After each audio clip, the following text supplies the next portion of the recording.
do Senhor, queridos telespectadores, boa noite a todos, aqueles que nos acompanham pelo YouTube e também pelo Facebook, pela plataforma de streaming da Netfé. Nós somos aqui da Igreja Evangélica Assembleia de Deus, Ministério de Taubaté, sediada no município de São José dos Campos, São Paulo. Estamos a 80 quilômetros aqui da nossa capital paulista e transmitimos para todo o Brasil e para diversos países. Muito boa noite, esse é o programa Conversando Direito, eu sou o Dr. Estevão Lino e hoje eu estou sozinho. O meu querido amigo e companheiro de trabalho, Dr. Irineu Braga, está numa viagem ao Nordeste do Brasil. Um abraço, meu amigo, também a Céia Braga, sua mulher, boa viagem para vocês. E o nosso programa, como sempre, ele vai ao ar diretamente dos estúdios da nossa TV DAF, TV Despertando a Fé. Nós estamos na rua Martins Fontes, número 41, no Monte Castelo, aqui em São José dos Campos, São Paulo. E você, querido ouvinte, nos prestigia sempre com a sua audiência. No programa de hoje, nós vamos falar de um assunto muito interessante, de verdade. Talvez seja a primeira vez que nós vamos abordar aqui um tema criminal. E será a primeira de muitas outras oportunidades em que nós abordaremos aqui temas da área criminal.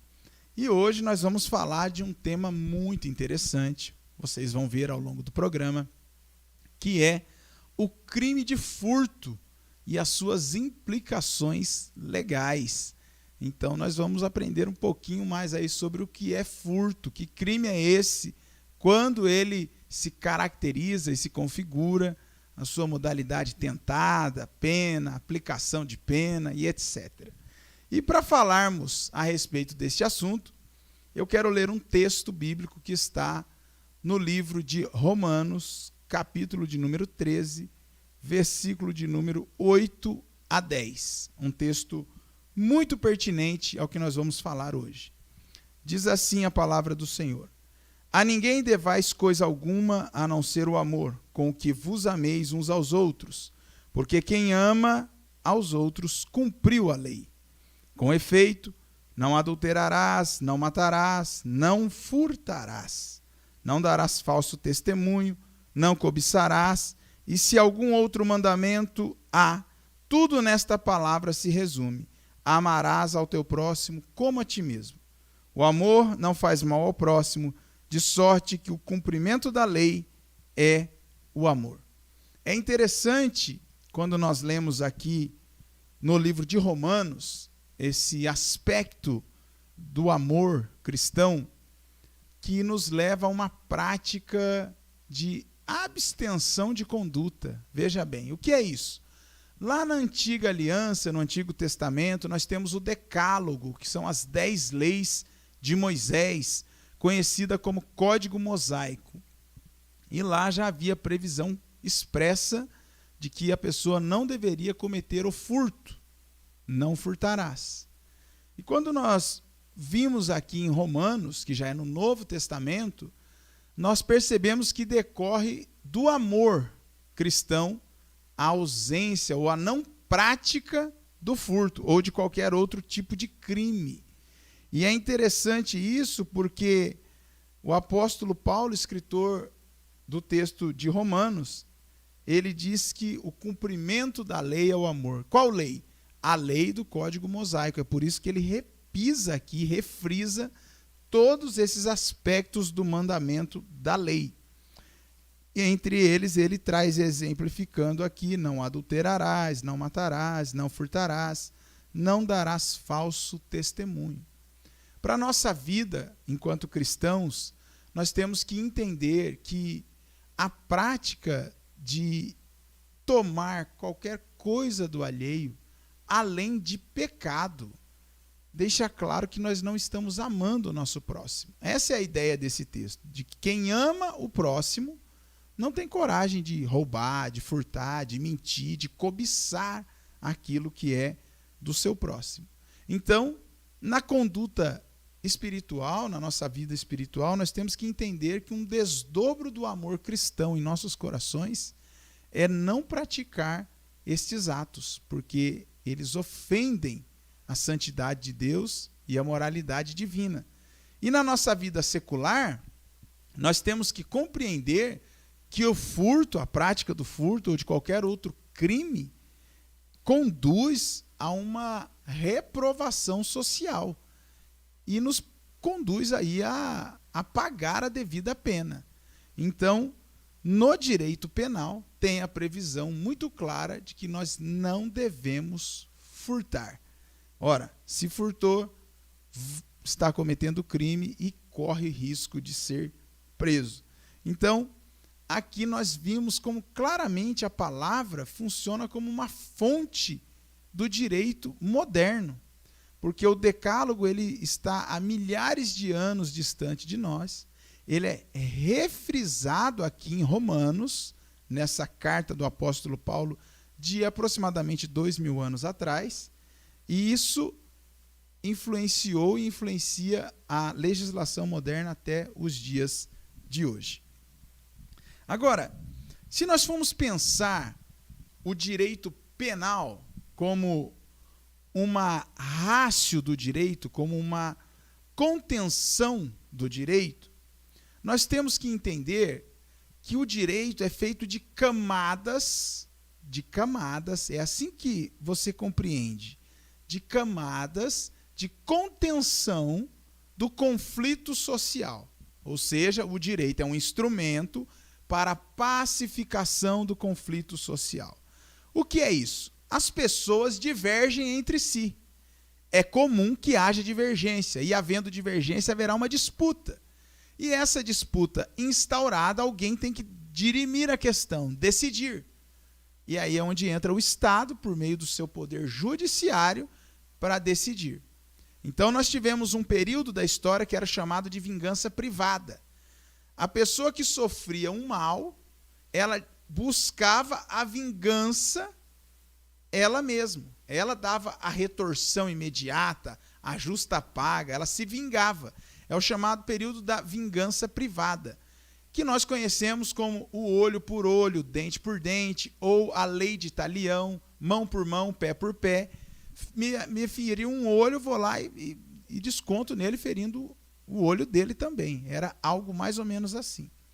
Bom, hoje nós vivemos o tempo da pacificação desse conflito social por meio de instrumentos legais e jurídicos que o Estado exerce com um poder maior.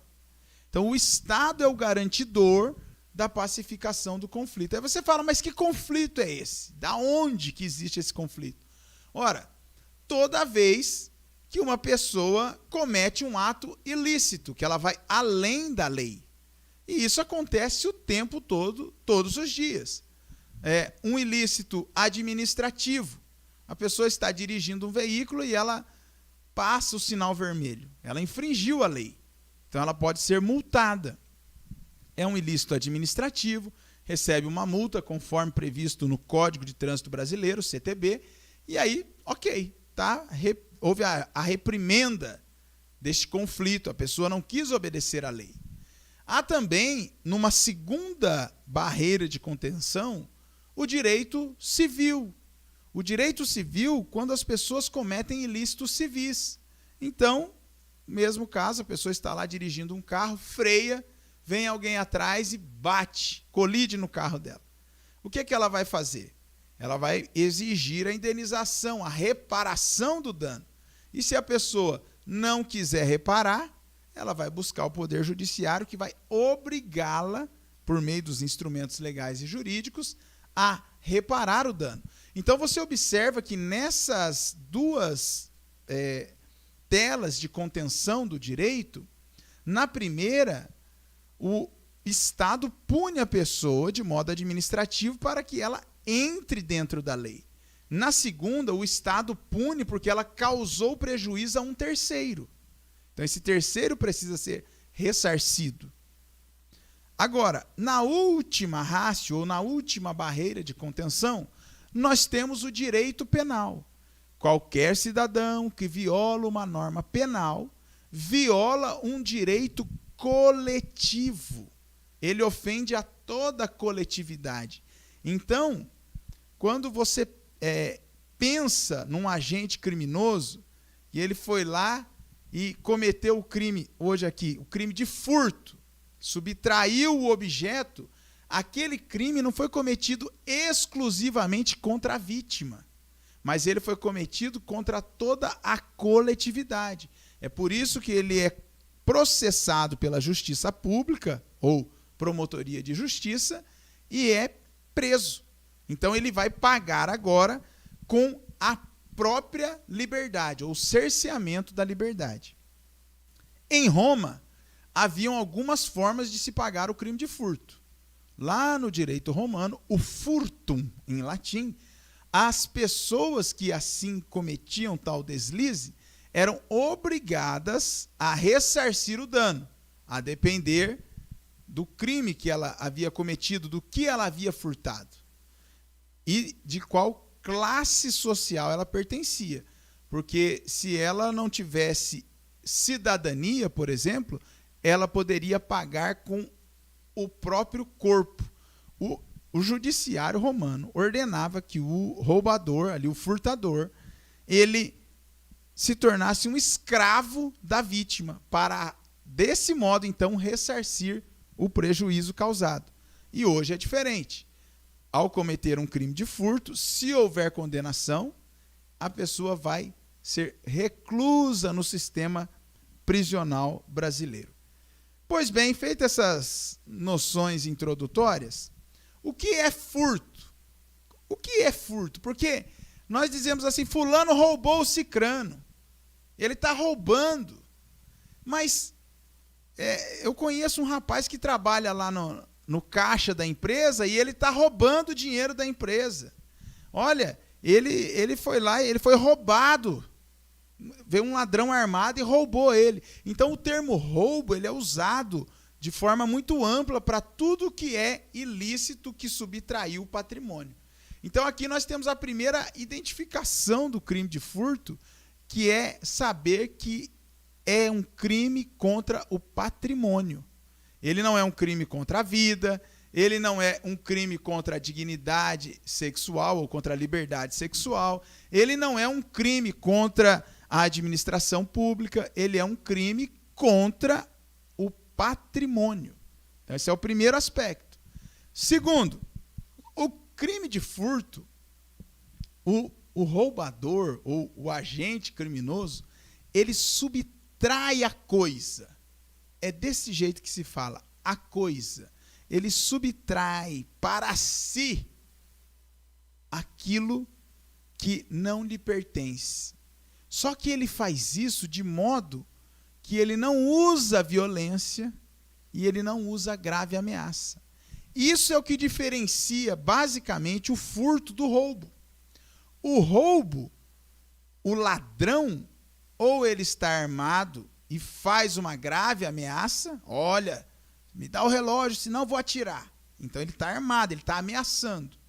Ou ele usa de meios violentos, dá um empurrão, um soco, agride, ou até mesmo às vezes atira, dá uma facada, enfim, não sei o método, mas ele usa uma grave ameaça e ele usa violência.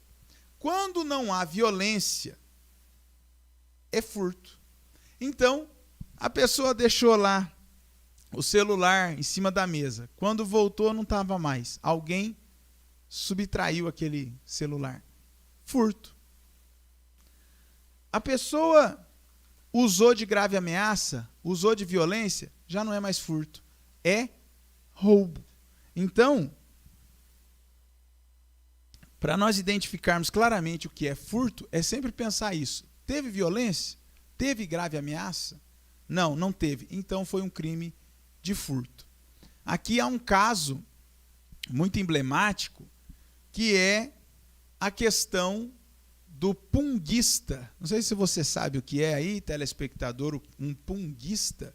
Um punguista é aquele que bate a carteira, o batedor de carteira, que normalmente ele se vale de uma trombada. A vítima está vindo, ele vem de frente, ele dá uma trombada na vítima. E nessa trombada ele subtrai a carteira. É o famoso batedor de carteira. E aí surgiu essa discussão, se por acaso essa trombada do punguista, do batedor de carteira, caracterizaria como roubo, porque foi uma violência, ou se era apenas um furto. Durante muito tempo houve essa discussão e chegou-se à conclusão de que era furto, porque era apenas um esbarrão para subtrair a coisa. O objetivo dele não era lesar a integridade física, mas tão somente subtrair a carteira.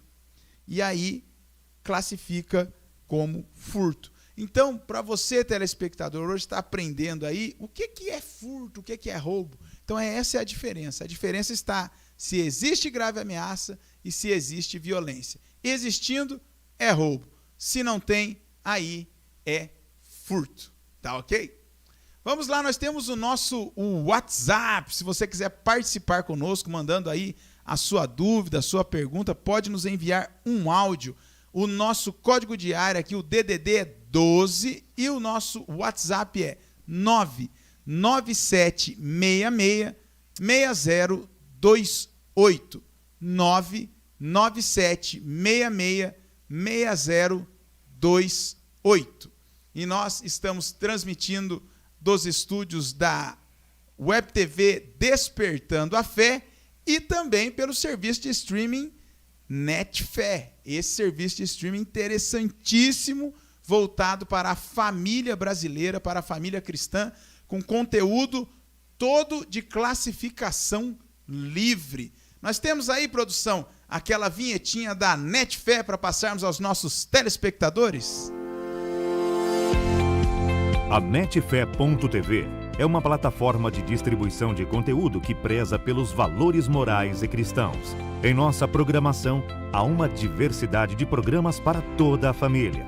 Entretenimento, debates, infantil, entrevistas, diversão e muito mais. Estados Unidos, Suíça, Argentina, Uruguai, Bolívia, Colômbia e Equador. Estes são os países onde a Netfé.tv já está chegando com a sua programação. Estar na Netfé.tv é sinônimo de liberdade. A cada dia existem mais restrições de conteúdo e bloqueios de contas nas redes sociais por causa do algoritmo das grandes plataformas de streaming. Mas aqui, o seu programa, culto ou live, é transmitido sem que haja interrupções de publicidades, fazendo com que muitas vezes a audiência deixe de ver a exibição do conteúdo. A nossa plataforma não derruba nenhuma transmissão. Contamos com servidores de última geração e tecnologia responsiva que se adequa perfeitamente na sua Smart TV, computador, celular ou tablet sem gastar abusivamente do seu plano de dados. Se inscreva na Netfé.tv e desfrute grátis por 14 dias de toda a programação. Netfé.tv, conteúdo de qualidade para toda a família.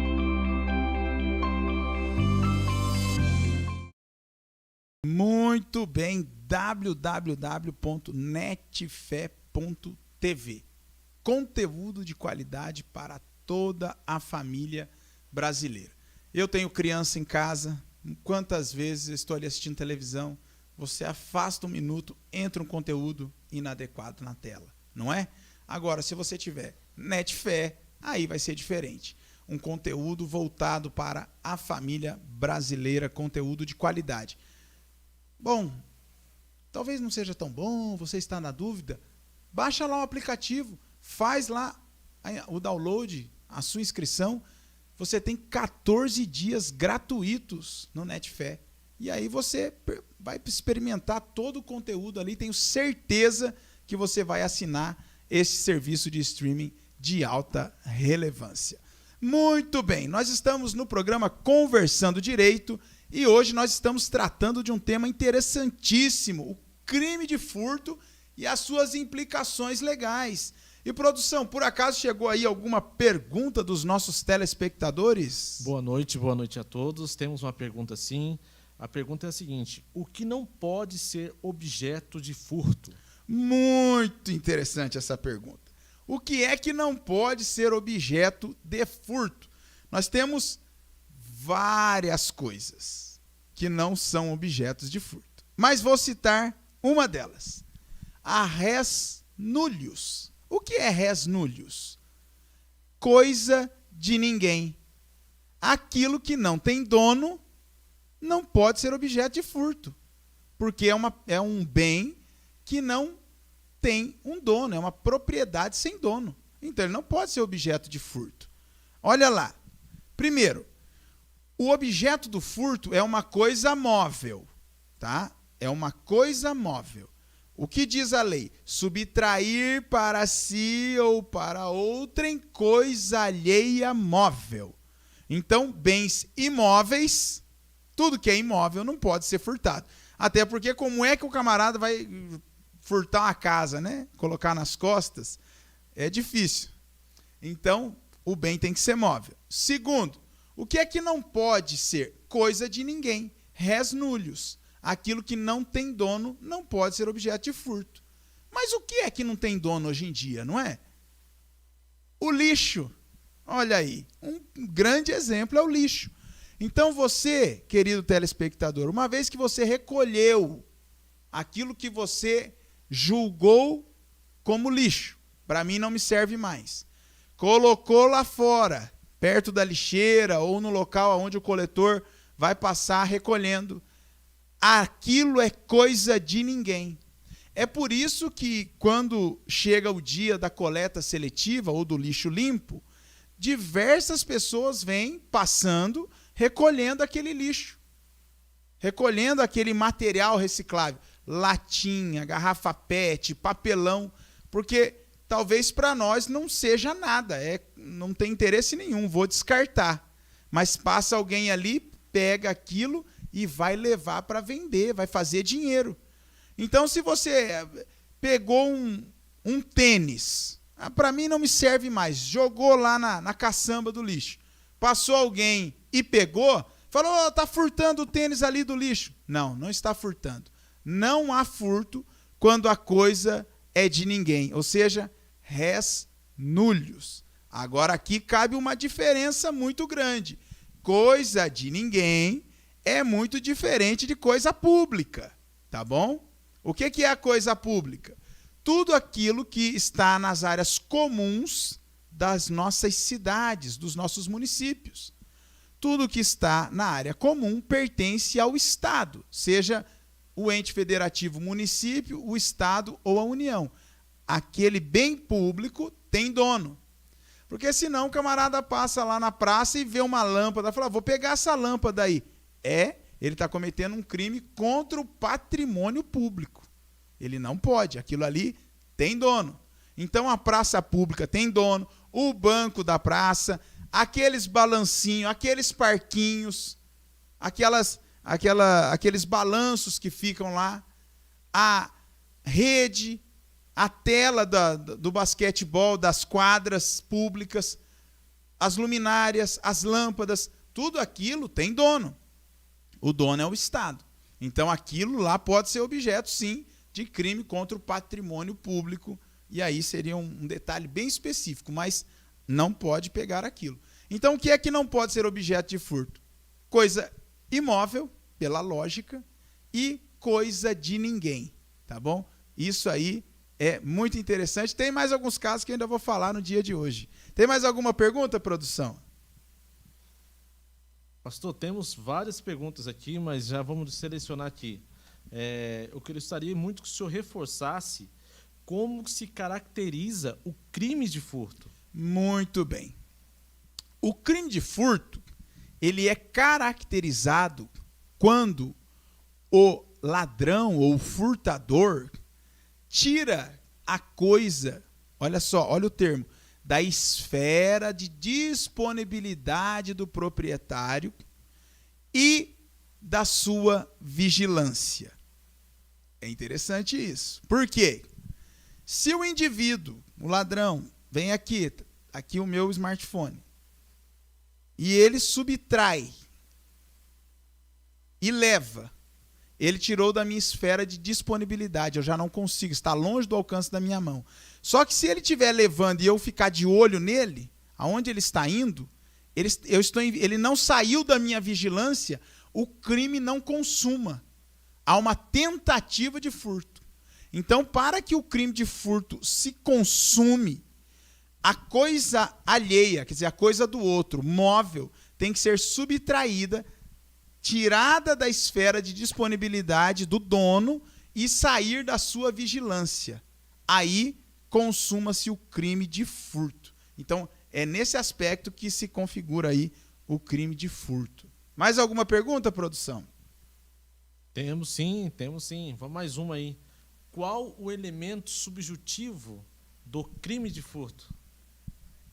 O elemento subjetivo é o seguinte: cada crime ele tem aquilo que está dentro do agente criminoso, que é a expressão da vontade dele, o que ele quer, entendeu? O que é que o camarada que vem furtar, o que ele quer, o que está dentro dele, a vontade dele. Isso é um fator determinante não para a caracterização do crime, mas sim para a medida da aplicação da pena, ou dosimetria da pena, porque aí vai medir grau de culpabilidade do agente, esse tipo de coisa.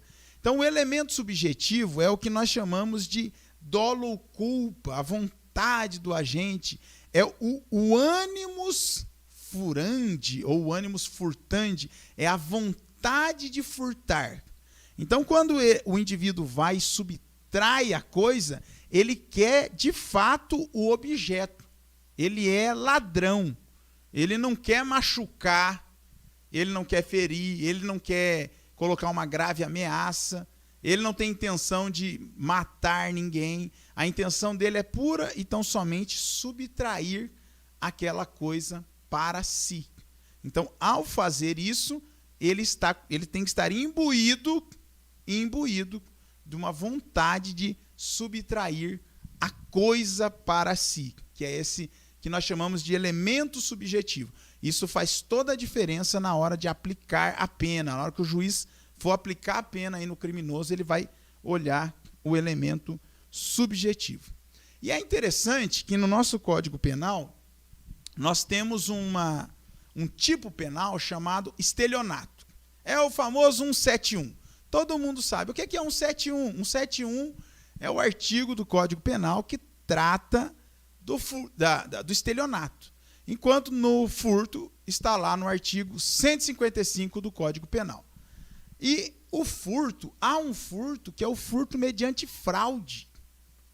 E ele é muito parecido com o estelionato, que é usar de meio fraudulento para obter uma vantagem ilícita. Então, vez por outra, há uma discussão aí, principalmente técnico-jurídica, se a conduta daquele criminoso foi um estelionato ou foi um furto mediante fraude. A diferença é de que no furto mediante fraude, normalmente o agente criminoso distrai a vítima para subtrair a coisa para si. Enquanto no estelionato, ele engana a vítima que entrega voluntariamente a coisa para ele. O estelionatário é aquele camarada que ele faz a pessoa entregar na mão dele. Então, veja bem, o cidadão vai comprar um tênis numa loja esportiva, numa loja de calçados. Então ele chega lá e ele, olha, eu queria um tênis, eu gostei desse tênis aqui amarelo, meu número é 43. Aí o trabalhador pega o número 43, traz para ele, ele coloca, e ficou folgado, eu quero o número 42. Enquanto o vendedor vai ao estoque buscar o tênis número 42, ele com os pés calçados ali do número 43, levanta e sai da loja. Ele acabou de cometer o crime de furto, mediante fraude. Ele usou de uma fraude, de uma história, para enganar, ludibriar e distrair a vítima e subtrair a coisa móvel. Enquanto no estelionato, a conduta dele seria muito diferente. Ele, de algum modo, ia contar uma história mirabolante para o vendedor e o vendedor ia entregar para ele aquele tênis. Não, eu vou ali no carro e já volto, só vou pegar o cartão de crédito e tal. E aí, de boa fé, o vendedor iria entregar o tênis. Ou seja, não haveria uma distração. Então, isso aqui é a diferença entre o estelionato e o furto mediante fraude. E sabe o que é mais interessante ainda? Que no nosso sistema penal, o furto, ele tem uma pena tão módica, tão singela. Por quê? Como não tem violência, como não tem grave ameaça, como não existe um atentado contra a vida do ser humano, é tão somente a subtração de objetos, de bens pessoais, é um crime contra o patrimônio, a pena dele é pequenininha, é de 1 a 4 anos. Então, veja, 1 ano é algo muito, muito pequeno. E nós estamos pensando aqui, com os exemplos que eu estou dando, furtou um tênis, furtou um relógio, um smartphone. Mas e aqueles homens que se organizam e invadem o cofre de um banco? Qual crime eles cometem? Crime de furto. O crime de furto, porque imagina, ele vai lá de madrugada, invade o cofre, tira todo o dinheiro de lá e leva.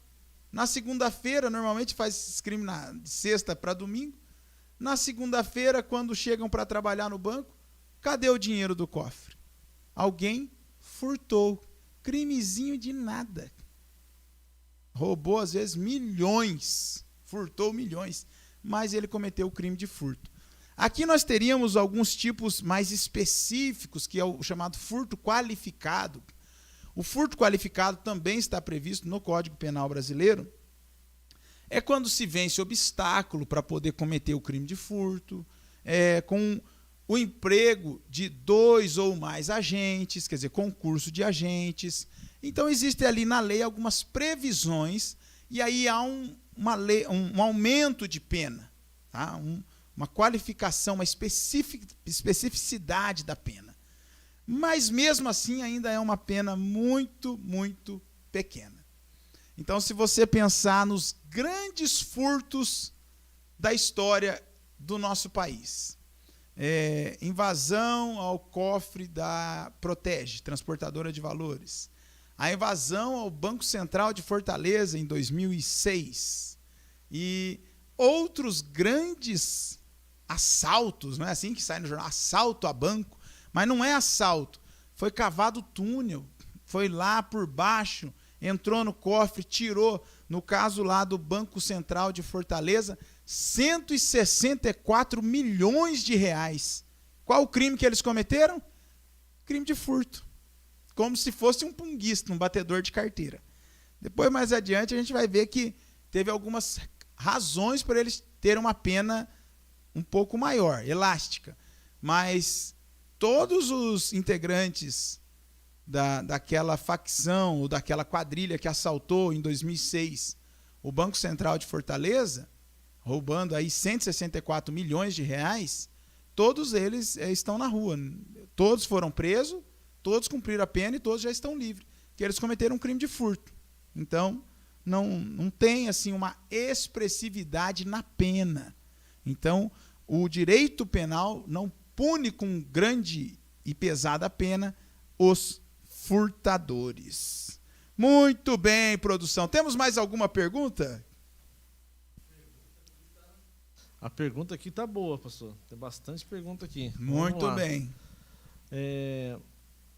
Quanto à objetividade jurídica do crime do furto, seria classificado como prejudicial? Não entendi. Não entendi o que... Quanto à objetividade jurídica, o crime de furto seria classificado como? A objetividade jurídica o crime de furto seria classificado... Como seria a classificação Isso. objetiva ali, o objeto do furto?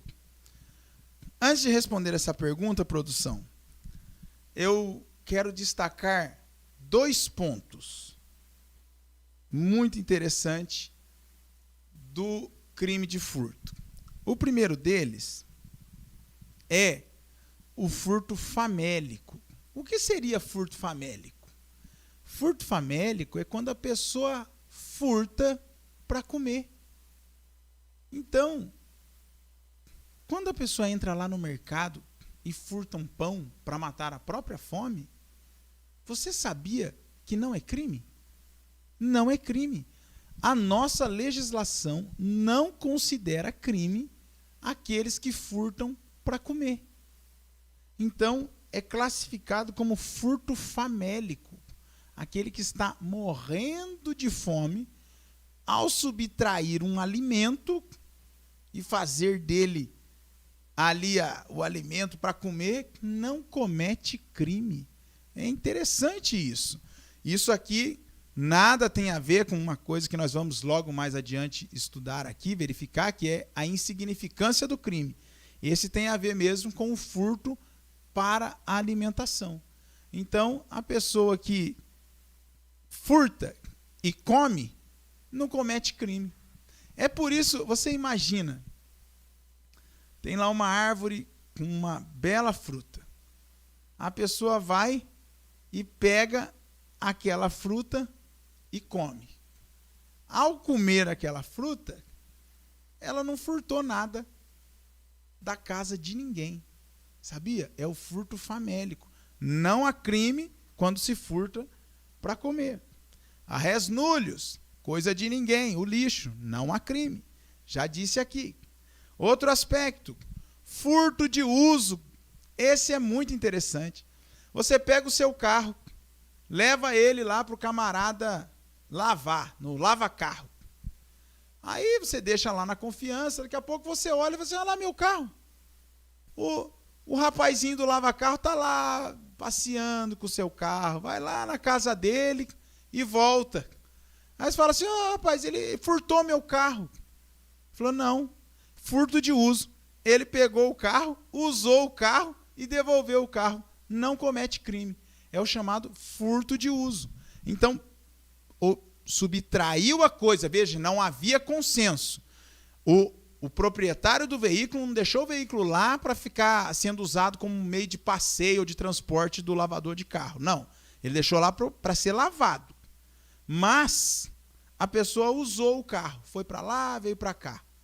Não cometeu crime. Não adianta chamar o 90, não vai fazer BO, não vai ter boletim de ocorrência. Por quê? Porque o furto de uso não é crime. Então, é interessante que nós tenhamos aí a ideia do furto, o furto famélico, a res nullius, que é coisa de ninguém, o furto de uso, e, por fim, o quarto que eu queria destacar é o famoso furto ou crime de insignificância.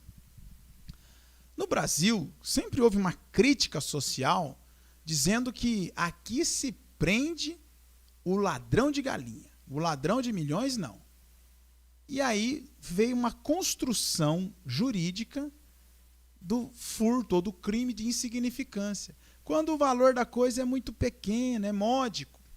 Então a pessoa vai lá e furta 3 latas de sardinha no mercado, furta 1 litro de leite, sabe? A pessoa ela vai lá e furta, ela pegou um chocolate, não é para comer, não é furto famélico, porque isso aí é supérfluo, um chocolate.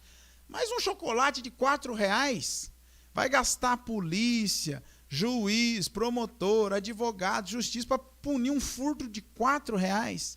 Então construiu-se a insignificância. Não está na lei, isso está no mundo jurídico, é na jurisprudência do Supremo Tribunal Federal, que crimes de pequena monta, aí pequena monta, vai da interpretação de cada julgador, do valor da coisa, da conduta do agente, não há crime por atipicidade material na conduta do agente. Quer dizer, a matéria subtraída era insignificante. Então, esses 4 eu queria muito falar, por isso que eu me adiantei aqui, produção. Não há furto quando a coisa é de ninguém, não há furto quando é famélico, a pessoa está com fome, não há furto quando ela está usando a coisa e depois devolve. Você pode reclamar, mas não há furto. E também não há furto quando a coisa é insignificante, um valor muito módico, muito sem valor econômico, sem valor expressivo. Já houve absolvições no Supremo Tribunal Federal de condenações que chegavam ali, a soma dos objetos furtados a 100, 130 reais. Então veja que não é só o valor dos objetos, mas envolve uma série de circunstâncias, mas em geral, quando a coisa tem um valor muito pequeno, não há crime, tá bom? Este nosso programa, como eu já disse aqui, ele vai ao ar tanto pela Web TV Despertando a Fé, pelo YouTube e Facebook, como também pelo serviço de streaming da Netfé, um serviço de streaming voltado para a família brasileira. Produção, nós temos aquela vinhetinha da Netfé. A Netfé.tv é uma plataforma de distribuição de conteúdo que preza pelos valores morais e cristãos. Em nossa programação, há uma diversidade de programas para toda a família. Entretenimento, debates, infantil, entrevistas, diversão e muito mais. Estados Unidos, Suíça, Argentina, Uruguai, Bolívia, Colômbia e Equador. Estes são os países onde a Netfé.tv já está chegando com a sua programação. Estar na Netfé.tv é sinônimo de liberdade. A cada dia existem mais restrições de conteúdo e bloqueios de contas nas redes sociais por causa do algoritmo das grandes plataformas de streaming.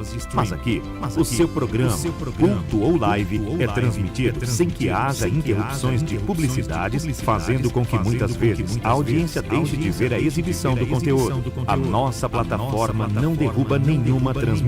Contamos com servidores de última geração e tecnologia responsiva que se adequa perfeitamente na sua Smart TV, computador, celular ou tablet sem gastar abusivamente do seu plano de dados. Se inscreva na Netfé.tv e desfrute grátis por 14 dias de toda a programação. Netfé.tv, conteúdo de qualidade para toda a família.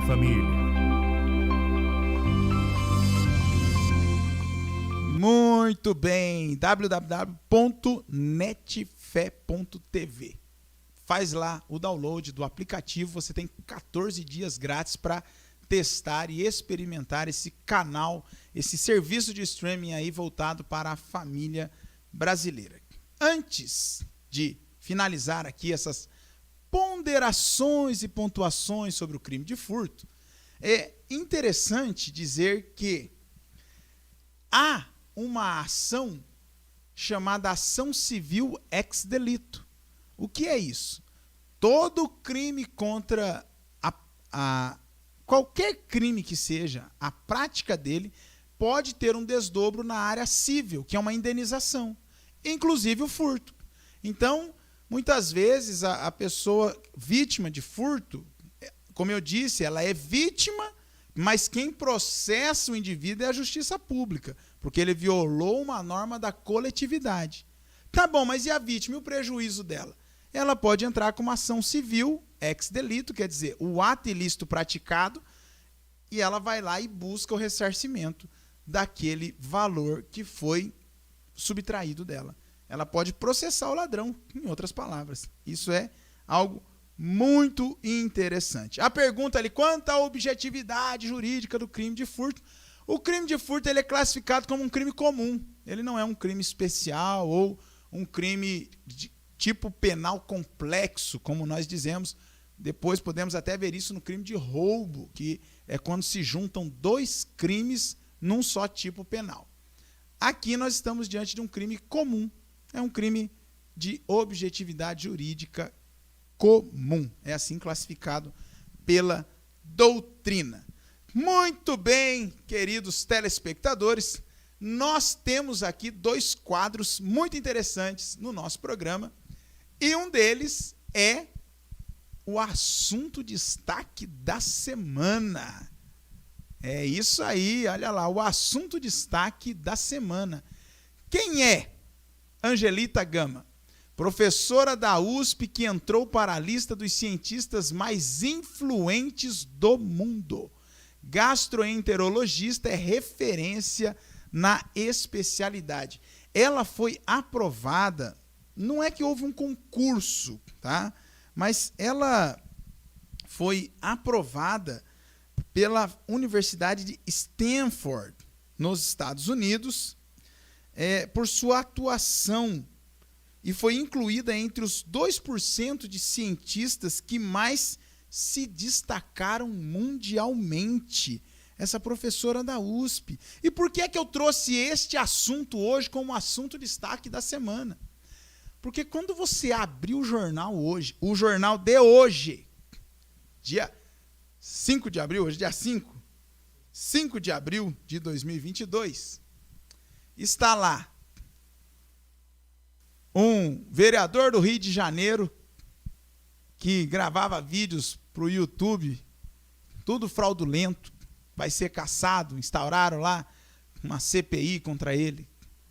Você vê um senador da República debochando de uma jornalista que foi torturada durante o período da ditadura de 1964 a 1985. Você vê que o homem indicado para assumir a presidência da Petrobras recusou em cima da hora. Você vê guerra no leste europeu entre a Rússia e a Ucrânia, com diversos crimes de guerra. Você só vê tragédia. A verdade é essa. O destaque quase sempre é uma tragédia. Mas esta notícia não é uma tragédia. Esta é uma notícia excelente, é uma notícia muito boa. Alguém aqui do nosso país, olha aí a doutora Angelita Gama, ela é uma professora da Universidade de São Paulo, e ela está aí entre os 2% dos cientistas, ou seja, dos pesquisadores mais influentes do mundo. Uma contribuição na área das ciências biológicas, das ciências médicas, e ela estava em destaque no jornal. Então, muitas vezes nós lemos lá e vemos apenas as notícias ruins, mas temos notícias boas e excelentes. Parabéns, doutora Angelita Gama. E o nosso segundo quadro é o Dica Cultural. Não, esse não, produção. Esse já foi. É a Dica Cultural. Lá, essa estava fácil de adivinhar hoje, hein? Então, telespectadores aqui, já fazendo um spoiler. 3 toneladas, assalto ao Banco Central. Essa dica cultural é um documentário dividido em 3 episódios de aproximadamente 50 minutos, 1 hora. É deste ano, então é quente, é de 2022, tá bom? E o diretor aí é o Daniel Bilio, e está disponível no serviço de streaming da Netflix. E ele conta, a partir do livro da Operação Toupeira, daquele ex-delegado da Polícia Federal, que foi o principal agente de combate aos ladrões ou os furtadores lá do Banco Central do Brasil em Fortaleza.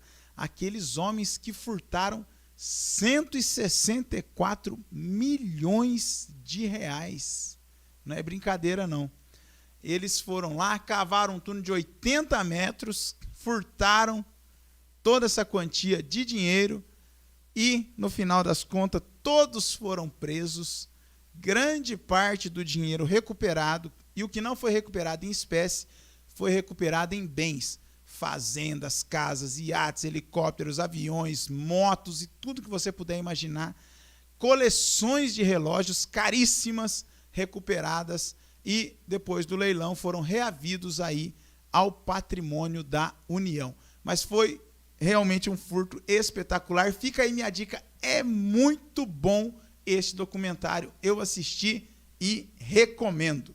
A dica cultural 3 toneladas. Esse documentário vale a pena. Muito bem, nós estamos chegando ao final de mais um programa Conversando Direito aqui pela nossa Web TV Despertando a Fé.